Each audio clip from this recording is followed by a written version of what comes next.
अस्सलाम वालेकुम nine girls. Chapter number first, second and fourth आप लोग पढ़ चुके हैं और चैप्टर नंबर थर्ड हमारा है periodic table and periodicity of the properties. Periodic table के बारे में आपको पहले ही जो है वो पता होगा थोड़ा बहुत, फिर से मैं आपको बता देती हूँ। हमें पता है कि हमारे पास 118 एलिमेंट्स जो हैं वो डिस्कवर्ड हो चुके हैं, ठीक है। तो अब साइंटिस्ट का क्या काम था कि इन एलिमेंट्स को किस फॉर्म में जो है वो अरेंज किया जाए ताकि इनके हमें easily atomic number, atomic message को फाइंड आउट करने में आसानी रहे। तो डिफरेंट साइंटिस्ट ने इसके अंदर जो है वो अपना रोल प्ले किया, जिसमें से जो है वो उन्होंने क्या किया कि एलिमेंट्स को उन्होंने टेबल फॉर्म में लिखना शुरू कर दिया, एक टेबल बनाकर उसके अंदर उनको अरेंज करना शुरू कर दिया। That is known as the periodic table। जहाँ से यहाँ पे भी मैंने डेफिनेशन लिखी है, the elements arranged in the table form is known as periodic table। आपकी बुक में भी periodic table को पेज नंबर 48 के ऊपर शो किया गया है। ये हमें periodic table दिखा दिया गया है यहाँ पे, ठीक है। तो टेबल्स के अंदर इन 118 एलिमेंट्स को जो है वो अरेंज कर दिया गया, ठीक हो गया बेटा। अब यहाँ पर जो है वो आपकी बुक में बहुत सिंपल सा एक चीज़ बता दी गई है। कहा जाता है जी पीरियोडिक टेबल हमारे पास क्या होता है, the elements arrange in the table form is known as periodic table. अब पीरियोडिक टेबल जो है वो किस पे कंसिस्ट करता है? पीरियोडिक टेबल में हमारे पास बेटा होते हैं ग्रुप्स और पीरियड्स, ठीक है। ग्रुप्स होते हैं और पीरियड्स होते हैं। अब ग्रुप्स क्या है पीरियोडिक टेबल में? जैसे यहाँ पे अगर मैं सपोज ड्रा करती हूँ, ये मेरे पास पीरियोडिक टेबल है, तो ग्रुप्स मेरे पास क्या होंगे? Vertical columns. ग्रुप्स क्या होंगे? वर्टिकल कॉलम्स पीरियोडिक टेबल के अंदर जो होंगे उनको हम क्या कहेंगे? ग्रुप्स। ये मैंने वर्टिकल लाइन ड्रा किया, आपको पता होगा मैथ्स आप लोग पढ़ते हो तो वर्टिकल एक्सिस होता है और एक्स एक्सिस होता है, ठीक है।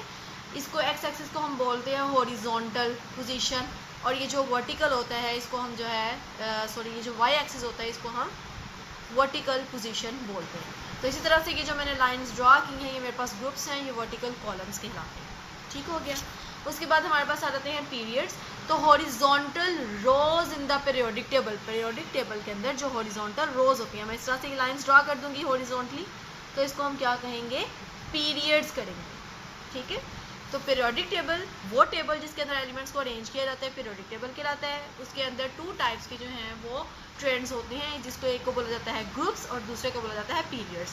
ग्रुप्स क्या होते हैं? जो हमारे पास वर्टिकल कॉलम्स होते हैं उनको हम ग्रुप्स बोलते हैं, और जो हमारे पास हॉरिजॉन्टल रोज होती हैं उनको हम बोलते हैं पीरियड्स। एक चीज़ और आपने याद रखनी है कि पीरियोडिक टेबल के अंदर हमारे पास जो ग्रुप्स होते हैं उनके नंबर होते हैं 1 to 18। इट मीन्स कि उसमें 18 ग्रुप्स मौजूद होते हैं पीरियोडिक टेबल के अंदर, जिसमें एलिमेंट्स को अरेंज किया जाता है। और पीरियड्स के अंदर 1 to 7 रोज होती हैं जिसमें उसको एलिमेंट्स को अरेंज किया जाता है। जैसे अगर मैं आपको यहाँ पे दिखाऊँ तो बुक के अंदर, तो देखिए ये हमारे पास 1 to 18, 1 2 देखो 3 4 5 6 7 8 अप टू 18 जो है वो हमारे पास ग्रुप्स हैं जो कि वर्टिकली अरेंज्ड हैं।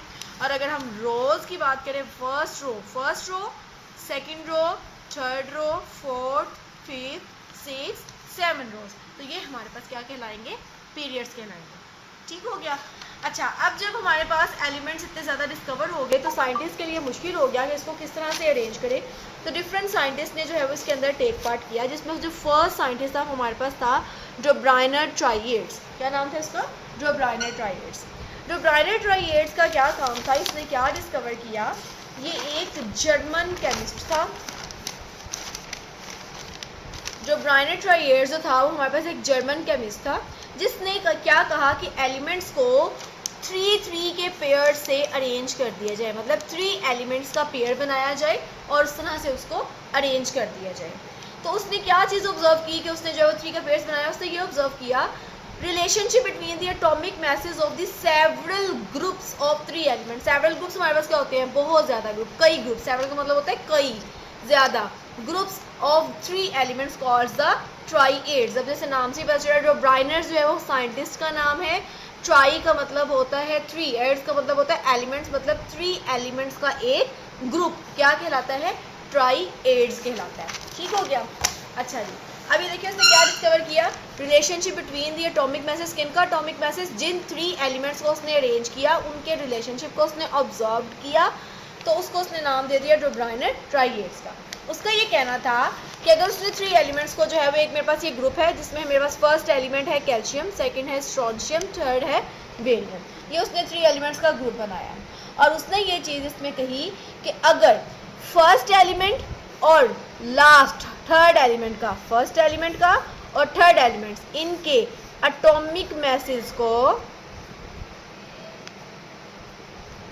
एटॉमिक मैसेज का अगर एवरेज निकालें, अगर इन दोनों एलिमेंट्स के एटॉमिक मैसेज का एवरेज निकालें, फॉर एग्जांपल 40 + 137, ठीक है, इनका एवरेज क्या आएगा? एवरेज ये होता है ना कि इन दोनों वैल्यूज़ को जितनी वैल्यूज़ होती हैं उनको प्लस करके डिवाइड कर देते हैं उनके नंबर्स पर, तो ये 1 2 2 वैल्यूज़ है, इसके ऊपर डिवाइड कर दिया जाए तो हमारे पास जो आंसर आएगा वो 88 आता है, ठीक है। तो उसका ये कहना था कि अगर हम 3 एलिमेंट्स का ग्रुप बनाते हैं तो जो हमारे पास सेंट्रल और द मिडल एलिमेंट होता है उसका एटॉमिक मास एवरेज होगा उन दो एलिमेंट्स के फर्स्ट और थर्ड एलिमेंट्स के एवरेज का जो नंबर होता है वो सेकेंड एलिमेंट्स का एटॉमिक मास होता है।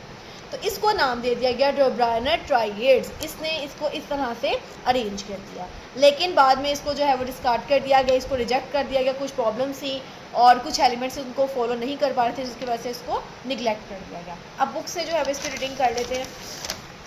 इंट्रोडक्शन देखिए हमारे पास क्या दिया गया है। In 19th century chemist devoted much of their effort, devoted का मतलब है उन्होंने अपनी बहुत सी जो है वो वक़्फ़ कर दी अपनी एफर्ट्स को in their arrangement elements in the systematic manners.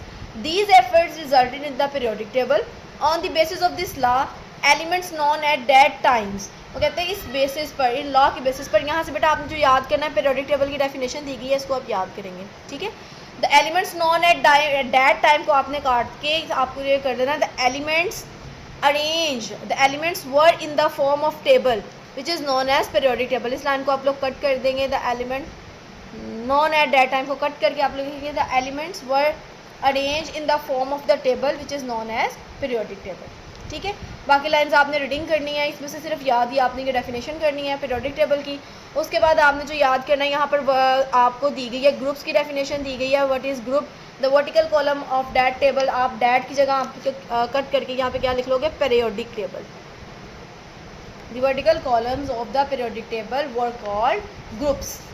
और फिर उसके बाद एंड दी हॉरिजॉन्टल, यहाँ पे आप लोग लिख लोगे पीरियड्स की, the horizontal lines were called the period, ठीक हो गया। ये आपने ग्रुप्स एंड पीरियड्स की डेफिनेशन यहाँ से याद है कि इसको याद कर लेनी है। जो बाकी लाइंस आपने जस्ट रीड कर लेनी है। क्या उसने कहा? The orderly arrangements of the element generally indicated with their increasing atomic number, the periodic table contains amount of information for scientist. ये चीज़ आपने याद करनी है कि जो एटॉमिक नंबर की बेस पे एलिमेंट्स को अरेंज किया गया था पीरियोडिक टेबल में, इंक्रीजिंग एटॉमिक नंबर की बेस पे एलिमेंट्स को पीरियोडिक टेबल में अरेंज किया गया था। बाद में ये भी चेंज हो जाएगा, फिर एटॉमिक मास हमारे पास आ जाएगा, लेकिन अभी तक आपने सिर्फ ये इंक्रीजिंग एटॉमिक नंबर लिखना है। इन लाइन्स को जस्ट आपने रीड कर लेना है, इसको याद नहीं करना, जस्ट रीड करना है। डे ब्रायनर ट्राइएड्स, ये आपको शॉर्ट क्वेश्चन में आता है, राइट द डे ब्रायनर ट्राइएड्स। तो आपने ये इसकी डेफिनेशन दी गई है, जर्मन केमिस्ट से ले गई है, इसकी डेफिनेशन है chemist Dobereiner observe the relationship between the atomic masses of the several groups of 3 element called the triads. उसके बाद ये इसकी बेटा एग्जांपल आ जाएगी, आपने एग्जांपल करनी है। ये सारी एग्जांपल है in these groups the centre of the mirror element had atomic mass average of the 2 elements one triad group. Example is that of calcium 40, strontium 88 and the barium 137. The atomic masses of the strontium is the average of the atomic mass of calcium and barium. यहाँ तक इसकी example है। फिर उसके बाद इसका drawback आ जाता है। ड्रॉबैक का मतलब होता है कि इसको क्यों रिजेक्ट कर दिया गया, इसके इस अरेंजमेंट में क्या ख़राबी थी। Only the few elements could be arrange in this way, कहते सिर्फ कुछ एलिमेंट्स ने को अरेंज किया गया इस तरह से, लेकिन बाकी एलिमेंट्स ने ये क्लासिफिकेशन एक्सेप्ट नहीं की। This classification did not gate wide acceptance, इसको ज़्यादा जो है वो फेमस ये नहीं हो सकी, ये अरेंजमेंट को ज़्यादा इस्तेमाल नहीं किया जा सका। ये बेटा आपने अच्छी तरह से रीड आउट कर लेना है और इसमें अगर आपको कन्फ्यूजन हो तो आप मुझसे पूछ लीजिए।